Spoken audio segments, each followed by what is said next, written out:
Secrets of a Sun King, Chapter 19. Guns? My jaw dropped. What, with bullets and everything? Yes. They are loaded, yes, Pepe said quietly. I glanced at Tulip, at Oz. I'd already put them through enough. This was extra danger we didn't need. What do we do now? Tulip whispered. Pepe raised a finger. Be quiet. I did. On tiptoe, straining my ears. The guard's footsteps above us got fainter, stopped, started again, then thankfully were gone. All I could hear was the desert.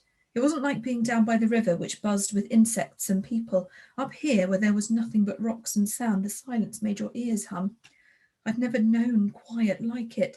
No, that wasn't what Pepe meant. About 200 feet below us, lights appeared once more.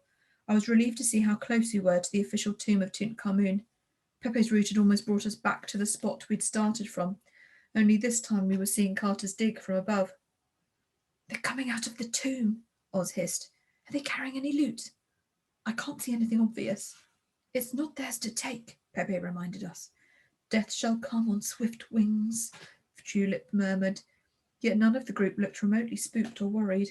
Even from up here I could sense their excitement. Mr. Carter had an arm around Pecky's shoulders. Lady Evelyn had taken her hat off and was holding her head like she was stunned.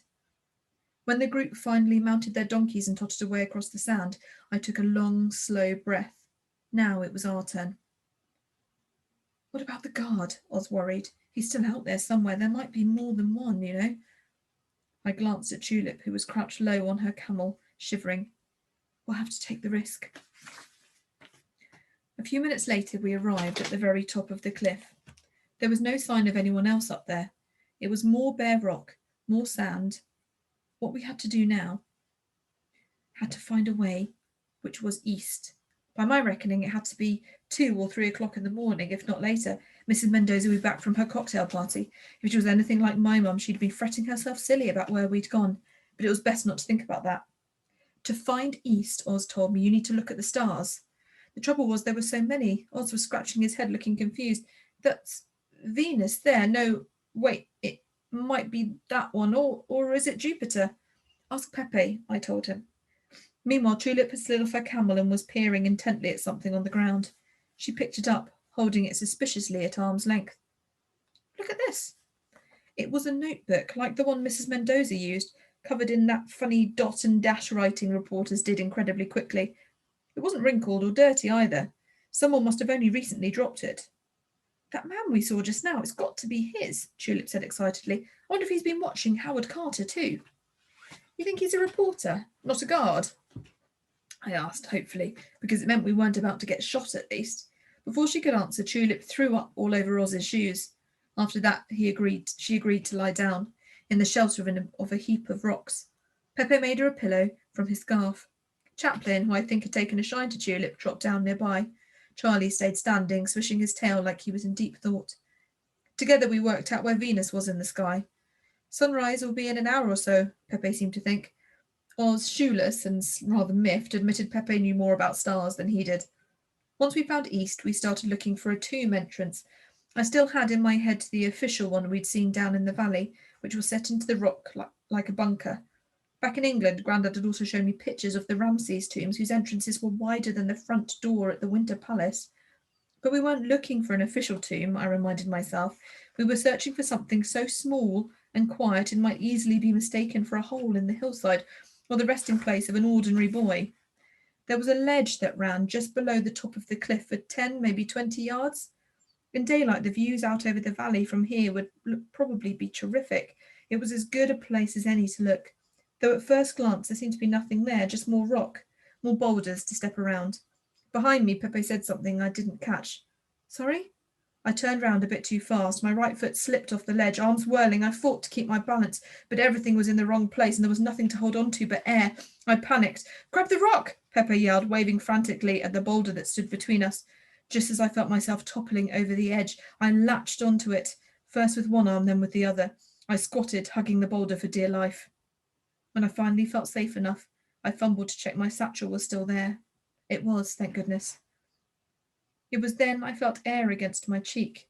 It came from beneath the boulder just once and was warm like someone's breath.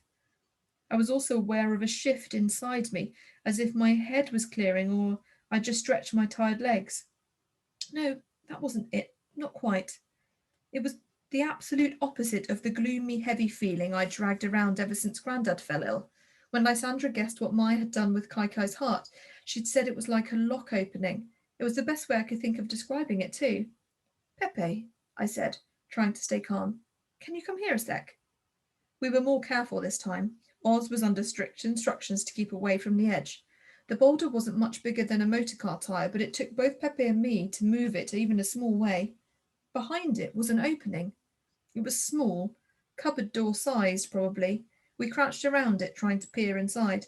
But when I reached in with my arm, I couldn't feel the end of it, and if anything, it seemed to get wider further along. It's the size for one small person, Pepe said.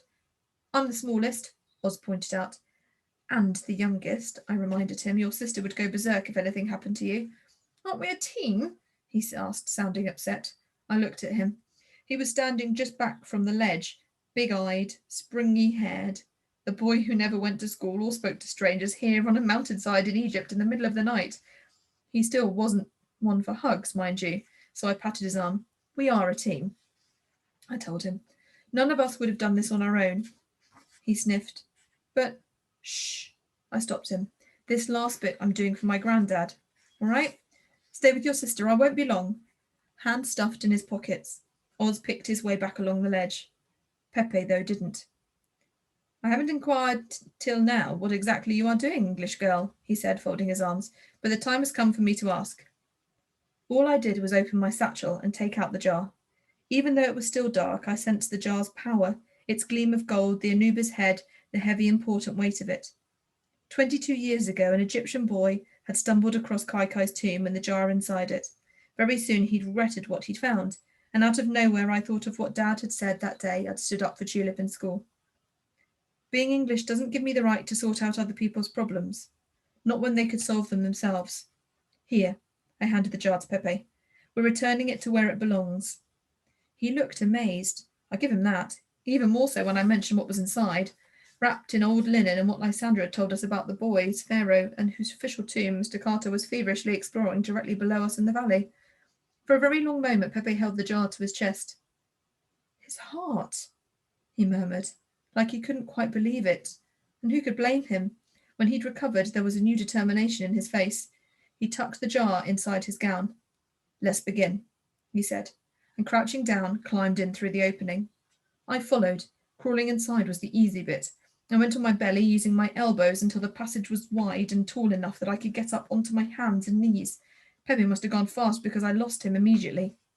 The quiet in here was thicker than the quiet outside. All I could hear was the blood thumping in my ears. I was shaking a little from the tiredness, from the unbelievable thrill that this was. I was here. Then I got my first surprise. I expected the passage to keep going horizontally into the hillside. It didn't. Whoa! I was falling. Not far, thankfully. I landed with a jarring thump on what felt like a step down with my outstretched foot. I could feel more steps cut into the rock. It was then, a little way below me, I saw a light. Pepe, I called out. It's me, he answered. These steps are risky. Here, have the torch. As Oz would have predicted, the torch was on the blink. There, just enough dim light to see, spiralling downwards. Not, though, in a logical way a staircase would. These took you by surprise. Pepe was just ahead of me, treading slowly and carefully. It took every ounce of my concentration not to stumble onto him. Some of the steps were shallow, some deep. One was so far from the next that you had to leap to get to it. By the time we reached the bottom, my legs felt like string. The torch went out. The darkness was thick and total, not spooky exactly, but rather queer. The air felt thick and stuffy. The walls a bit too close on all sides. We're burying the jar here? Pepe whispered, sounding unsure. Doubts, as doubts do, choose their moments, and suddenly my head was full of them. What if this wasn't the right place? Was I too late? Had Grandad already died? Was Tulip about to? Were the bad omens going to come true? Tulip would have told me to pull myself together. Mum would have reminded me I had Grandad's spirit. And Father, well, he would have said our hard work had paid off. My brain, for once, listened. Yes, I said, this is the place. A rustle of cloth as Pepe dug into his pocket. I sensed now he held the jar in his hands. when it started giving off a low golden light. I thought it was just me imagining it, yet maybe I was, yet the glow got stronger, not quite a torch beam. This was softer, more warming. It lit up Pepe's face. He said something in a language I didn't know. As the light grew stronger, we could see we were in a little chamber. The floor was sandy and the walls curved on all sides, not bare rock, but decorated faintly with little figures and flowers. Open-mouthed, I turned slowly to take it all in. With a little bit of light, the tomb was beautiful. In front of us was an arch that led to another chamber. Above it, a picture of a person in white robes sitting on a throne. On his head, the familiar tulip-shaped hat, the skin on his face blue. He was Osiris, god of the underworld, though Grandad once told me was killed by someone in his own family who wanted to take his throne. How fitting to find his picture here, in Kai Kai's tomb. There were other pictures, jackals, owls, cobras. To be honest, I've seen fancier ancient art back home in the British Museum, yet I felt like this was just from looking at it. Seeing it here, in Egypt, where it was supposed to be, meant something deeper, a connection, a sort of tingling in my chest. There was no gold, no lapis, apart from what Pepe held in his hand. I wondered what Mr. Carter would make of this little place, whether, if he saw it now, he'd think it important enough to dig up and document. But then maybe that was the point. The tomb was private. It was the burial place for a beloved friend. What I really hoped, most of all, was that when Pepe and I climbed the steps out of here, no one would ever come down them again. Yet one thing didn't add up. Maya said he'd chosen his spot for its position because it would catch the sun. I couldn't think how sun could ever get in here. What caught my eye now was the arch below the Osiris drawing. Looking closer, I saw it wasn't a separate chamber at all, but two stone shelves running vertically into the rock. On each was a shape wrapped again in cloth. My throat tightened as I moved closer. The light from the growing jar was ever brighter. As Pepe angled it towards the shelves, I could see what it was. The top of a head, the shape of the body, the shoulders, the waist, the place where the feet would have been was just about visible under the fabric. Another mummified body lay on the shelf below. They were Lysandra and Maya, I felt sure of it. Are there people buried here? Pepe asked in a hushed voice. Yes, they were all friends. I started to cry. I'd expected the tomb to be just for Kai Kai's heart. But how stupid of me. Without a decent family, his friends were his heart. I knew how that felt. Not that my family weren't decent, but friends can be as important. And tears aren't always sad either. Sometimes now, for instance, they could be a tangle of all sorts of feelings. Very gently, Pepe put the jar on the top shelf. This mummy was the slightly bigger of the two, so I guessed it was Maya. The jar seemed to agree. If jars can do that. The light dimmed a little, it flickered, and then with the fizzing, spitting sound, went out.